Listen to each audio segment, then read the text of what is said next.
12과 산업과 경제 1. 알아봅시다.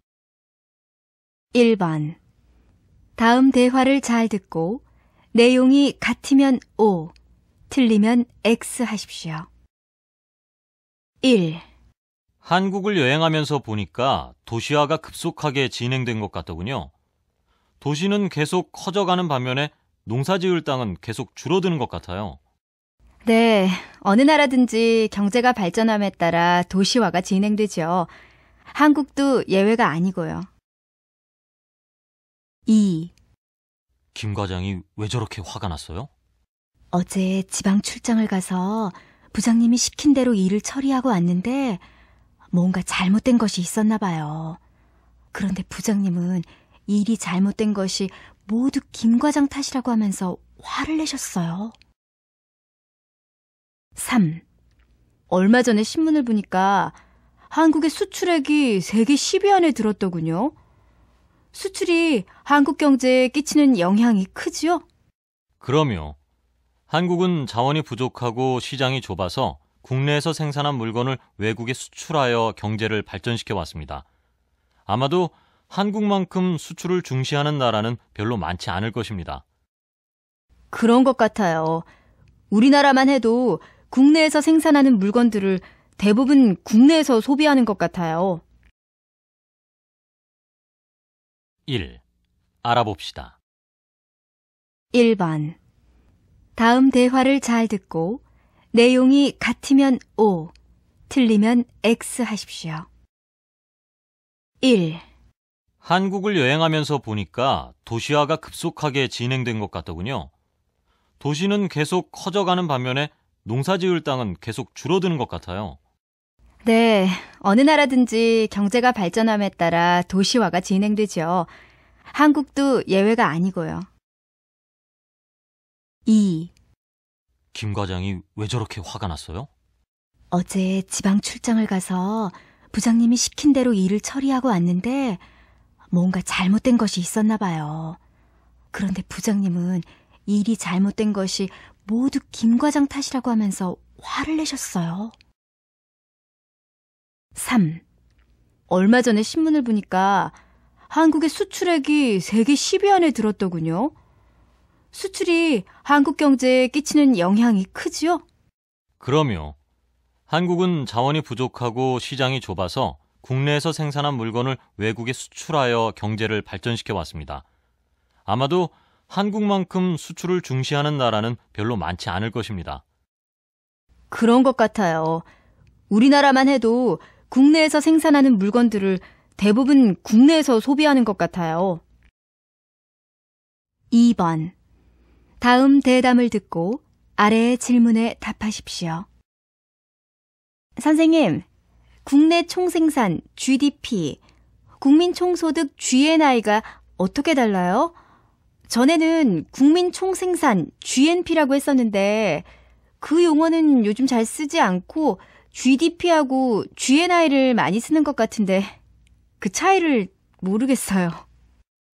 그건 국제화가 진행됨에 따라 나타난 일인데 한 나라의 경제가 그 나라 안에만 있지 않고 나라 밖에도 있다는 것을 반영해야 하기 때문에 나타난 용어예요.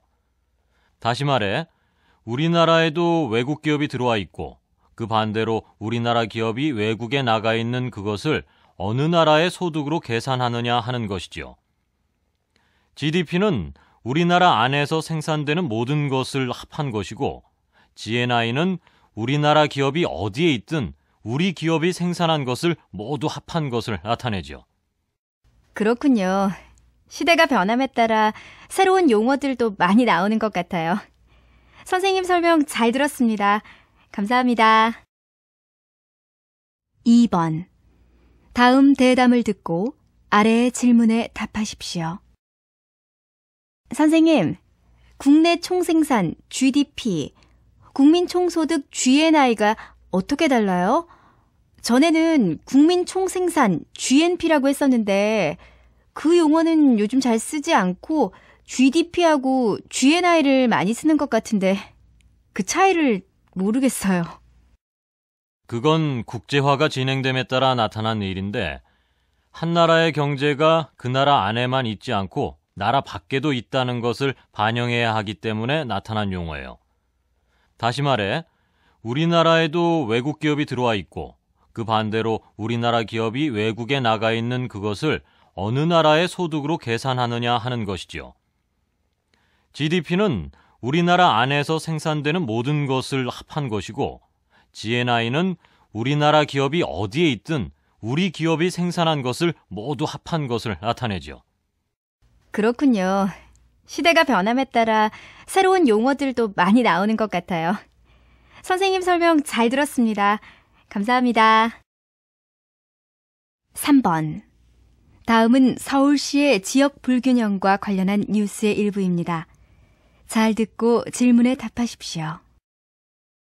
2000년대 들어 서울 시내 도시기반 시설과 공공시설이 크게 늘었지만 일부 지역에 치우쳐 있는 등 서울시 내에서 지역 간 불균형이 심각한 것으로 조사되었습니다. 서울시정연구원이 최근에 발표한 보고서에 따르면 2000년 이후 서울시 내 공원, 공공도서관, 주차장, 지하철역, 문화시설 등의 수와 규모는 전체적으로는 크게 늘었으나 지역적으로 차이가 많이 나타나고 있습니다. 한 예로 삶의 질에 대한 관심이 높아짐에 따라 서울시의 공원 면적은 2000년 97제곱킬로미터에서 2010년 103제곱킬로미터로 증가했습니다. 이에 따라 1인당 공원 면적도 9.8제곱미터에서 10.4제곱미터로 늘었습니다. 하지만 서초, 종로, 노원구를 제외하면 공원 면적이 아직도 좁은 편입니다. 삶의 질 향상과 가까운 관계에 있는 문화복지시설의 수에서도 종로구, 강남구, 중구 등 3개 구를 제외하면 나머지 22개 구는 주민 1만 명당 문화시설의 수가 0.5개 이하인 것으로 나타났습니다. 한편 지하철역의 편중도 심각해 서울 시내 9개 지하철 노선 총 321개 역 중 중구와 강남구에는 25개 지하철역이 있는 반면 강북, 금천, 관악구에는 지하철역이 5개 이하로서 지하철 증설의 혜택을 별로 받지 못하는 것으로 나타났습니다. 이러한 지역 간 불균형은 다른 시설도 마찬가지로 전체적으로 서울시 내에서 지역 간 격차가 점점 커지고 있음을 알 수 있습니다. 3번. 다음은 서울시의 지역 불균형과 관련한 뉴스의 일부입니다. 잘 듣고 질문에 답하십시오. 2000년대 들어 서울 시내 도시기반 시설과 공공시설이 크게 늘었지만 일부 지역에 치우쳐 있는 등 서울시 내에서 지역 간 불균형이 심각한 것으로 조사되었습니다. 서울시정연구원이 최근에 발표한 보고서에 따르면 2000년 이후 서울시 내 공원, 공공도서관, 주차장, 지하철역, 문화시설 등의 수와 규모는 전체적으로는 크게 늘었으나 지역적으로 차이가 많이 나타나고 있습니다. 한 예로 삶의 질에 대한 관심이 높아짐에 따라 서울시의 공원 면적은 2000년 97제곱킬로미터에서 2010년 103제곱킬로미터로 증가했습니다. 이에 따라 1인당 공원 면적도 9.8제곱미터에서 10.4제곱미터로 늘었습니다. 하지만 서초, 종로, 노원구를 제외하면 공원 면적이 아직도 좁은 편입니다. 삶의 질 향상과 가까운 관계에 있는 문화복지시설의 수에서도 종로구, 강남구, 중구 등 3개 구를 제외하면 나머지 22개 구는 주민 1만 명당 문화시설의 수가 0.5개 이하인 것으로 나타났습니다. 한편 지하철역의 편중도 심각해 서울 시내 9개 지하철 노선 총 321개 역 중 중구와 강남구에는 25개 지하철역이 있는 반면 강북, 금천, 관악구에는 지하철역이 5개 이하로서 지하철 증설의 혜택을 별로 받지 못하는 것으로 나타났습니다.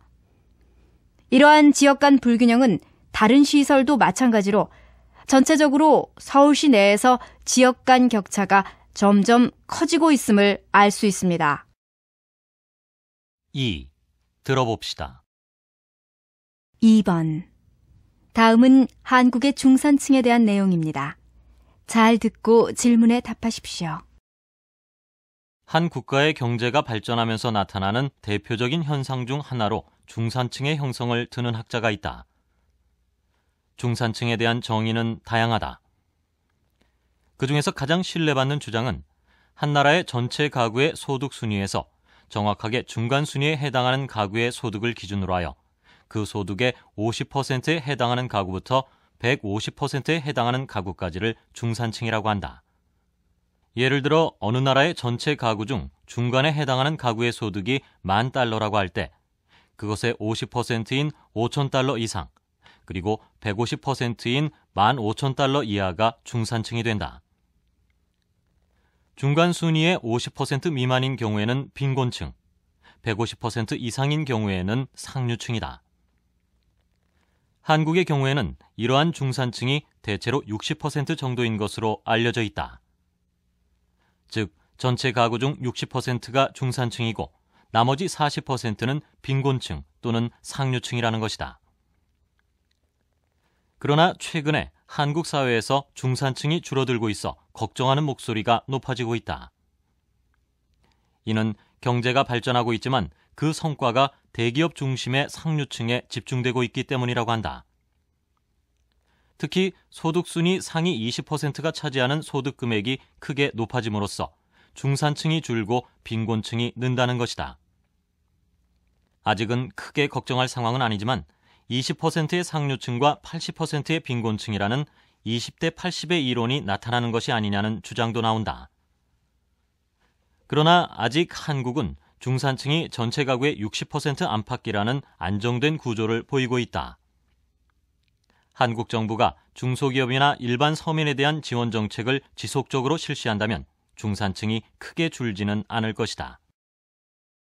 2. 들어봅시다. 2번. 다음은 한국의 중산층에 대한 내용입니다. 잘 듣고 질문에 답하십시오. 한 국가의 경제가 발전하면서 나타나는 대표적인 현상 중 하나로 중산층의 형성을 드는 학자가 있다.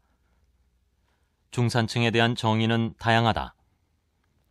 그 중에서 가장 신뢰받는 주장은 한 나라의 전체 가구의 소득 순위에서 정확하게 중간 순위에 해당하는 가구의 소득을 기준으로 하여 그 소득의 50%에 해당하는 가구부터 150%에 해당하는 가구까지를 중산층이라고 한다. 예를 들어 어느 나라의 전체 가구 중 중간에 해당하는 가구의 소득이 $10,000라고 할 때 그것의 50%인 $5,000 이상, 그리고 150%인 $15,000 이하가 중산층이 된다. 중간 순위의 50% 미만인 경우에는 빈곤층, 150% 이상인 경우에는 상류층이다. 한국의 경우에는 이러한 중산층이 대체로 60% 정도인 것으로 알려져 있다. 즉, 전체 가구 중 60%가 중산층이고 나머지 40%는 빈곤층 또는 상류층이라는 것이다. 그러나 최근에 한국 사회에서 중산층이 줄어들고 있어 걱정하는 목소리가 높아지고 있다. 이는 경제가 발전하고 있지만 그 성과가 대기업 중심의 상류층에 집중되고 있기 때문이라고 한다. 특히 소득순위 상위 20%가 차지하는 소득 금액이 크게 높아짐으로써 중산층이 줄고 빈곤층이 는다는 것이다. 아직은 크게 걱정할 상황은 아니지만 20%의 상류층과 80%의 빈곤층이라는 20대 80의 이론이 나타나는 것이 아니냐는 주장도 나온다.